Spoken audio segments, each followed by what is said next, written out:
Bonjour, c'est Yvan. Aujourd'hui, je vais vous raconter l'histoire d'une dame qui vient d'entrer à l'hôpital. Ça fait à peine 24 heures.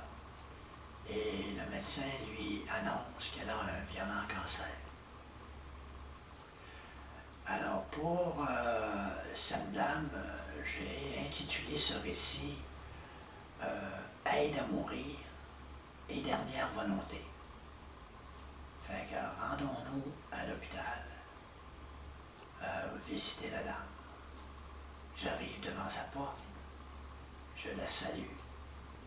Elle me dit bonjour et aussitôt me raconte l'entretien qu'elle a eu avec le médecin, qui lui dit qu'elle a un cancer violent qui ronge tous ses organes et que ses jours sont comptés, qu'elle pourrait aller aussi loin que 7 jours.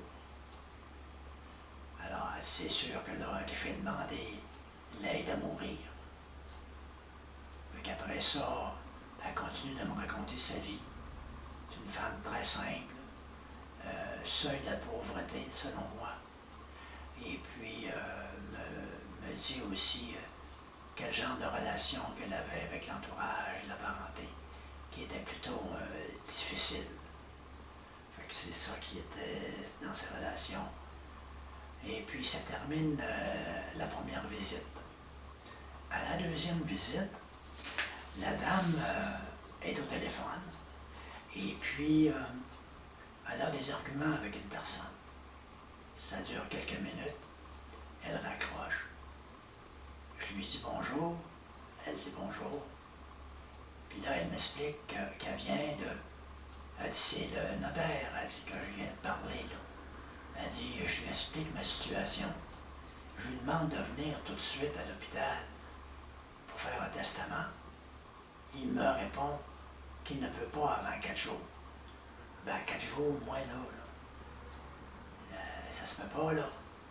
Qui sait? Fait que j'attends un peu.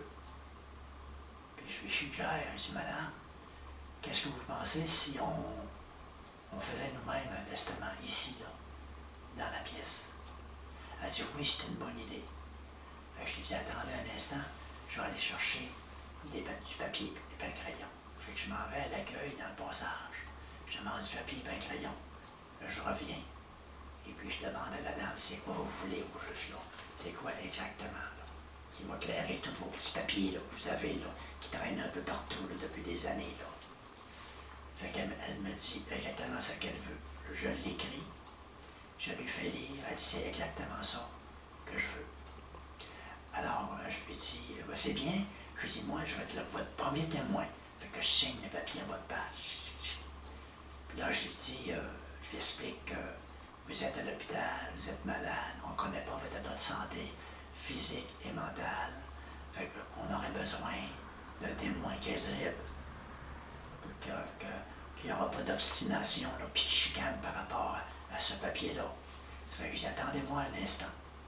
Fait que je me retourne dans le passage pour chercher une personne crédible. Mais le premier choix, que j'ai, c'est un médecin. Je cherche pour voir s'il n'y avait pas un médecin dans une des chambres, ou quelqu'un d'autre.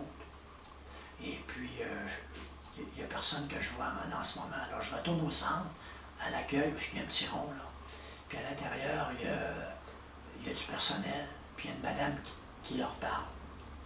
Elle leur donne, je ne sais pas, une conférence ou des instructions, je ne sais pas trop. Je dis, je vais attendre un peu. Fait que la conférence finie. La dame sort du bureau. Et puis, je m'approche d'elle, puis je lui dis bonjour. Puis je lui demande, c'est quoi votre tâche ici, votre titre, si vous permettez. Elle dit, oui, elle dit, je suis la chef infirmière ici. Ah, ben c'est bien. Je lui ai dit, ça tombe très bien. Puis là, je commence à lui expliquer la situation par rapport à la dame. Et je lui demande, après lui avoir expliqué, si elle serait prête à signer sur ce papier-là comme testament. Elle dit, oui, bien sûr, elle dit, je vais signer. Justement, je connais cette dame. J'étais là lorsqu'elle est arrivée. Ça fait qu'elle signe le papier. Puis avant de retourner à la chambre, je demande à l'accueil une préposée qui était là, de faire une photocopie, puis de la mettre dans son dossier médical. Fait que j'amène l'original, je retourne à la dame, puis je lui remets le testament. Puis elle est toute contente. Fait que je lui demande où est-ce qu'on va le placer. Elle dit, mettez-le dans mon manteau. Fait que je m'en vais le mettre dans son manteau. Puis en le mettant dans sa poche, il y a une abondance de sous solides, là, des 25 cents, dollars, des sous. Fait que j'ai dit, madame, vous êtes riche. Fait que là, je lui montre l'abondance de sous qu'il y avait là.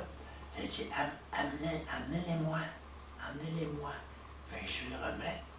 Puis là, elle me dit, ah, c'est pour vous, monsieur. Elle dit, c'est pour vous. Elle dit, ah, je dis, non, c'est pas nécessaire. On va les laisser là. On ne sait jamais. On pourrait en avoir besoin. Ça fait que ça termine sa journée soulagée. Et puis, elle n'avait plus rien à ronger dans sa tête, comme on dit. À la dernière visite, j'ai dit la dernière visite parce que j'ai manqué de quelques heures. Là. Fait que j'arrive à sa chambre et puis je vois un infirmier à côté de son lit et j'entrevois la dame qui est en train de manger à la cuillère de la nourriture molle, comme du pablum, là, la jello. C'est l'infirmier qui la nourrissait parce qu'elle ne pouvait pas par elle-même. Là. Fait qu'à un moment donné, elle m'entrevoit à l'entrée. Puis là, elle lance la blague. Elle dit, regarde, elle dit, à l'entrée, elle dit, il y a quelqu'un, elle dit, qui cherche une blonde. Ça fait que là, c'est sûr que là, je ne savais pas trop quoi répondre. Je savais que c'était une blague. Fait que je lui dis, s'il vous plaît, madame, ne dévoilez pas notre secret. Ça fait que je m'approche d'elle, puis je mets ma main sur son épaule. Et puis, elle continue de manger. Il y a deux visiteurs qui sont là. Ça fait que voyant qu'elle avait déjà du monde, et je lui dis, bon, madame, je vais revenir une autre fois, je vais vous laisser avec votre visite. Ça fait qu'elle me dit, elle dit, dépêchez-vous, là. Elle dit, parce que moi, je ne sais pas, là, elle dit, quand est-ce que je vais partir. Très bien, madame. Bonne journée. Fait que j'ai terminé cette rencontre comme ça. Et puis, le lendemain, je suis retourné à la chambre. Et puis, la dame était partie. Elle avait rendu l'âme au cours de la nuit. Fait que c'est comme ça se termine l'histoire de la dame avec peu de sous. Et qui s'intitule Aide à mourir et des dernières volontés.